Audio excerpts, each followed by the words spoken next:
دنیا کا آئندہ مذہب اسلام ہوگا از سیدنا حضرت مرزا بشیر الدین محمود احمد خلیفۃ المسیح الثانی۔ دنیا کا آئندہ مذہب اسلام ہوگا، فرمودہ حضرت فضل عمر خلیفۃ المسیح الثانی، مورخہ 11 اپریل 1920 بمقام سیالکوٹ۔ سیدنا حضرت خلیفۃ المسیح الثانی نے سورہ فاتحہ کی تلاوت کے بعد فرمایا کہ اس وقت دنیا میں بہت سے مذاہب پائے جاتے ہیں جن میں سے ہر ایک کا دعویٰ ہے کہ ہمارا ہی مذہب نجات کا باعث ہو سکتا ہے اور یہی ساری دنیا میں پھیلے گا۔ یہ جھگڑا آج سے نہیں بلکہ ہمیشہ سے چلا آتا ہے اور اس بات میں ہمیشہ اختلاف رہا ہے کہ کون سا مذہب ساری دنیا قبول کرے گی۔ جب یہ بات شروع سے مارز بحث چلی آ رہی ہے اور اس وقت کوئی فیصلہ نہیں ہوا تو اب کون سی نئی بات پیدا ہو گئی ہے کہ اس پر بحث کی جائے؟ آج تک کون سا مذہب ساری دنیا کا ہو چکا ہے کہ آئندہ ہوگا؟ اسلام 1300 سال سے دنیا میں موجود ہے، عیسائیت 1900 سال سے، ہندو مذہب کئی ہزار سال سے اور پارسی مذہب کہتے ہیں لاکھوں سال سے چلاتا ہے۔ ان میں سے کس نے ساری دنیا کے دل میں گھر کر لیا ہے کہ آئندہ کے متعلق بحث کی جائے کہ کون سا مذہب تمام لوگ قبول کر لیں گے؟ اب کوئی نیا مذہب تو نہیں نکلا کہ اس کے متعلق کہا جائے کہ وہ ساری دنیا کو اپنے پیچھے لگا لے گا۔ یہ سوال پیدا ہوتا ہے اور پیدا ہونا چاہیے، اس لیے میں پہلے اس کا جواب دینا ضروری سمجھتا ہوں، اور وہ یہ ہے کہ بے شک آج تک کسی مذہب نے تمام دنیا کو اپنے پیچھے نہیں لگایا، لیکن اس میں بھی شک نہیں کہ جو حالت مذاہب کی آج ہو گئی ہے وہ پہلے نہیں تھی۔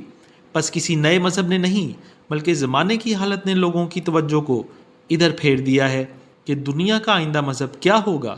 پہلے ہر ملک کے لوگ ایک دوسرے سے علیحدہ رہتے تھے کیونکہ ایک دوسرے کے ساتھ ملنے اور تعلقات قائم کرنے کے جو ذرائع اب پیدا ہو گئے ہیں وہ اس وقت نہ تھے، اس لیے ان کا مذہب ایک خاص حلقے تک ہی محدود رہتا تھا۔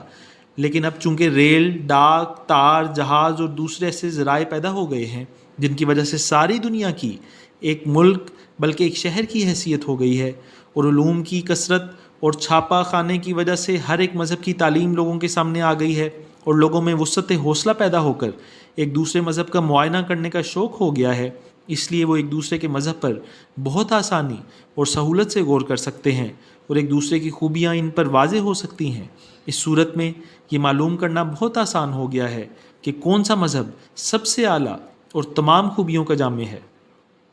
عیسائیوں نے اس وسعت حوصلہ اور دوسرے مذاہب کے مطالعہ کے شوق سے فائدہ اٹھانے کے لیے اپنے مذہب کی تائید میں لاکھوں اور کروڑوں ٹریکٹ اور کتابیں لکھ کر تقسیم کرنا شروع کر دیں، اور 200 سال کے عرصے میں کروڑوں انسانوں کو عیسائیت میں داخل کر لیا، اور ایسے ایسے علاقے جہاں کوئی عیسائیت کا نام تک نہ جانتا تھا وہاں بھی پھیلا دی، اور ملک تو الگ رہے، خود ہندوستان میں 30-40 لاکھ لوگوں کو عیسائی بنا لیا۔ جب اس طرح ہر طرف عیسائیت ہی عیسائیت پھیلنے لگی تو قدرتاً یہ سوال پیدا ہوا کہ اس کا نتیجہ کیا ہوگا۔ لیکن اس بات نے بھی لوگوں کی آنکھیں اچھی طرح نہ کھولی تھیں کہ دنیا میں سیاسی تغیرات ایسے پیدا ہو گئے کہ سوائے عیسائیت کے اور کسی مذہب کی کوئی طاقتور حکومت نہ رہی۔ دنیا میں بڑے بڑے مذاہب 3 ہیں، ہندو مت، عیسائیت اور اسلام۔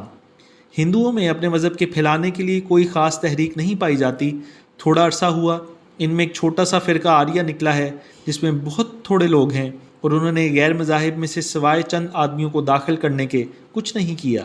اس فرقے کی کوششیں ان ادنا اقوام تک ہی محدود ہیں جو دراصل ہندو ہی ہیں۔ باقی رہے مسلمان اور عیسائی۔ عیسائیوں کے متعلق تو میں نے بتایا ہے کہ انہوں نے کروڑوں لوگ عیسائیت میں داخل کر لیے، مگر مسلمانوں نے کچھ نہ کیا، حالانکہ ان میں سے ہر ایک کو اسلام نے تبلیغ کرنے کا حکم دیا ہوا ہے۔ اس کا نتیجہ یہ ہوا کہ مسلمانوں کو سخت ذوف پہنچا، اور مزید بات یہ ہوئی کہ پے در پے ایسے حادثات اور واقعات پیش آئے کہ مسلمانوں کو خیال پیدا ہو گیا کہ اب ہم دنیا میں قائم نہیں رہ سکتے۔ اس سے مسلمانوں کی آنکھیں کھلیں اور انہوں نے سمجھا کہ اگر ہم اسی طرح گرتے رہے تو عیسائیت کے مقابلے میں کسی صورت میں بھی نہیں ٹھہر سکیں گے۔ اب اگر یہ فیصلہ ہو جائے کہ اسلام عیسائیت کے مقابلے میں ٹھہر نہیں سکتا تو لازماً ماننا پڑے گا کہ وہ زمانہ آ گیا ہے کہ ساری کی ساری دنیا، نہ صحیح قریباً ساری دنیا کا مذہب عیسائیت ہو، اور اگر اسلام عیسائیت کا مقابلہ کر سکتا ہے اور اس پر غالب آ سکتا ہے تو لازماً ماننا پڑے گا کہ دنیا کا آئندہ مذہب اسلام ہوگا، کیونکہ اب وہ زمانہ آ گیا ہے کہ جو مذہب حق ہوگا وہ ساری دنیا میں پھیل جائے گا۔ پس اس سوال پر غور کرنا لغو اور بیہودہ نہیں ہے، کیونکہ زمانہ پوری قوت اور سارے زور سے ٹھوکریں اور کونیاں مار مار کر ہمیں بتا رہا ہے کہ آنکھیں کھولو اور توجہ کرو کہ تمہارے مذہب اسلام نے دنیا میں باقی رہنا ہے یا عیسائیت نے؟ پس یہ کوئی معمولی سوال نہیں بلکہ بہت اہم ہے۔ اس کی اہمیت کو مد نظر رکھ کر اس وقت جب کہ طبائع میں ہیجان پیدا ہو گیا ہے، میں نے مناسب سمجھا ہے کہ اس امر کے متعلق اپنے خیالات ظاہر کروں کہ دنیا کا آئندہ مذہب اسلام ہوگا یا عیسائیت۔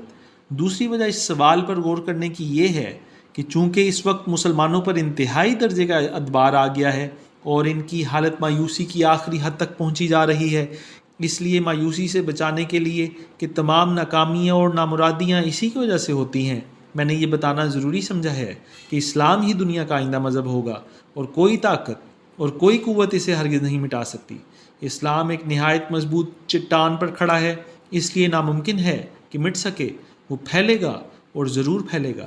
اس کے بعد حضور نے ان غلط الزامات کی تردید کی جو عیسائی اسلام پر لگا کر لوگوں کو بتانا چاہتے ہیں کہ ایسا مذہب قائم رہنے کے قابل نہیں ہے، اور عیسائیوں کو اس بات کو عقلی اور نقلی طور پر غلط ثابت کیا گیا ہے کہ جو مذہب زمانے کے ساتھ نہیں بدلتا وہ سچا مذہب نہیں ہے۔ حضور نے فرمایا، ہم یہ تو تسلیم کرتے ہیں کہ اگر کوئی مذہب کامل نہیں ہے اور ہر زمانے کی ضروریات کے مطابق تعلیم نہیں رکھتا تو جوں جوں زمانہ بدلے گا اسے بھی تغیر کرنا پڑے گا، ورنہ وہ قائم نہیں رہ سکے گا۔ لیکن اگر کوئی ایسا مذہب ہے جو ہر زمانے کی ضروریات کو مہیا کرتا ہے، وہ بدلے، یہ نہیں ہم مان سکتے۔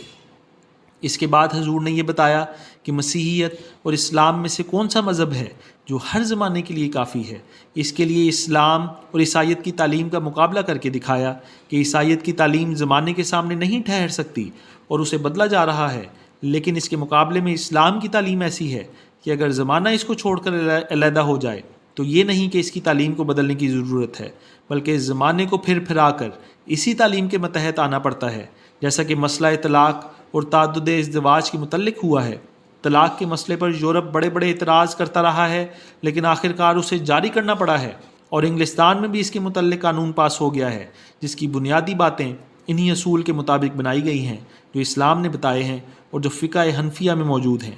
عیسائیت اور اسلام کی تعلیم کا موازنہ نہایت ہی زبردست اور مدلل طریق سے کیا گیا اور صاف طور پر واضح کر دیا گیا کہ اسلام اپنی چٹان پر قائم ہے، مگر عیسائیت بدل رہی ہے اور اسلام کے مقابلے پر ہرگز نہیں ٹھہر سکتی، اس لیے اسلام ہی دنیا کا آئندہ مذہب ہوگا۔ اسی سلسلے میں حضور نے یہ بھی فرمایا کہ آج کل مشاہدے پر بہت زور دیا جاتا ہے، اس لیے مذہب کے متعلق بھی یہ سوال کیا جاتا ہے کہ اگر خدا پہلے لوگوں سے بولا کرتا تھا تو اب کیوں نہیں بولتا؟ اگر اب بھی بولے تب معلوم ہو کہ جس مذہب کے لوگوں سے بولتا ہے وہ سچا ہے۔ اس سوال کا جواب سوائے اسلام کے اور کوئی نہیں دے سکتا۔ اسلام بتاتا ہے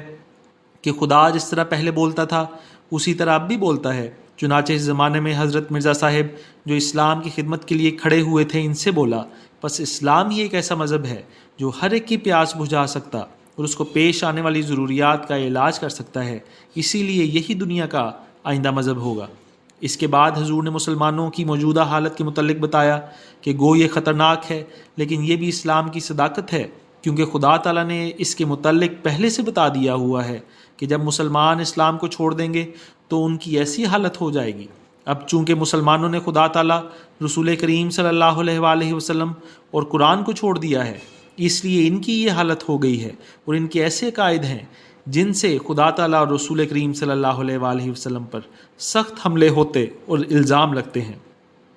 اس موقع پر میں حضرت خلیفۃ المسیح ثانی کا ایک رویا جو حضور نے 7 اپریل 1920 قادیان سے سیالکوٹ روانہ ہونے کے وقت ایک مجمع میں بیان فرمایا اپنے الفاظ میں درج کرنا ضروری سمجھتا ہوں، کیونکہ اس کا تعلق اس خاص تقریر سے نہایت صاف طور پر معلوم ہوتا ہے۔ حضور نے فرمایا، گزشتہ شب میں نے دیکھا کہ ایک مکان ہے اور اس کے پیچھے گلی ہے۔ میں نے دیکھا اس گلی میں کچھ لوگ سر نیچے کیے لیٹے ہیں، اور مجھے ایسا معلوم ہوا کہ کسی آدمی کو سجدہ کر رہے ہیں۔ اس پر مجھے سخت غصہ آیا اور میں ان کے پاس گیا کہ انہیں منع کروں، لیکن جا کر دیکھا تو معلوم ہوا کہ وہ سجدہ نہیں کر رہے، بلکہ گال زمین پر رکھ کر لیٹے ہوئے آسمان کی طرف دیکھ رہے ہیں اور آگے بڑھتے جا رہے ہیں۔ میں نے بھی آسمان کی طرف دیکھا تو مجھے ایک بہت بڑی آبادی نظر آئی، اور اس جگہ خاص روشنی دیکھی جہاں حضرت مسیح موعود علیہ السلام ایک کشتی کی شکل کی چیز میں بیٹھے تھے اور وہ نیچے اترنا چاہتی تھی۔ ان لوگوں نے بھی کہا کہ ہم حضرت مسیح موعود علیہ السلام کو دیکھ رہے ہیں۔ اس کے بعد وہ کشتی ہوائی جہاز کی طرح نیچے اتری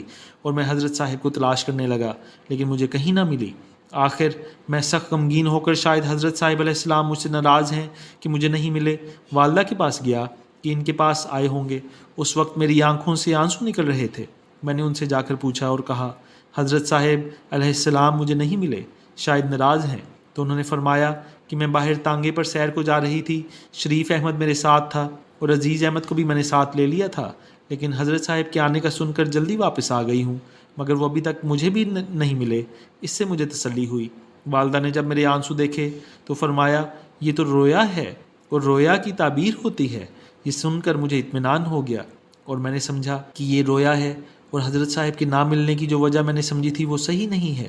رویا میں مجھے اس کی 3 تعبیریں سمجھائی گئیں۔ میں نے کہا یا تو میں ایسی زبان میں کتاب لکھوں گا جس میں لکھنے کی مشق نہیں، یا عظیم الشان تقریر کروں گا جو بے نظیر ہوگی، یا کوئی بڑا نشان ظاہر ہوگا۔ اس کے بعد آنکھ کھل گئی۔ اس رویا میں تقریر کرنے کی طرف جو اشارہ ہے وہ سیالکوٹ کی اس تقریر کے متعلق معلوم ہوتا ہے جس کا میں نے اوپر ذکر کیا ہے۔ اس تقریر کے بعد حضرت خلیفۃ المسیح نے فرمایا کہ جس وقت میں تقریر کر رہا تھا اس وقت مجھے ایسا معلوم ہوا کہ یک لخت آسمان سے نور اترا ہے اور میرے اندر داخل ہو گیا ہے، اور پھر اس کی وجہ سے میرے جسم سے ایسی شعائیں نکلنے لگی ہیں کہ مجھے معلوم ہوا میں نے حاضرین کو اپنی طرف کھینچنا شروع کر دیا ہے اور وہ جکڑے ہوئے میری طرف کھینچے چلے آ رہے ہیں۔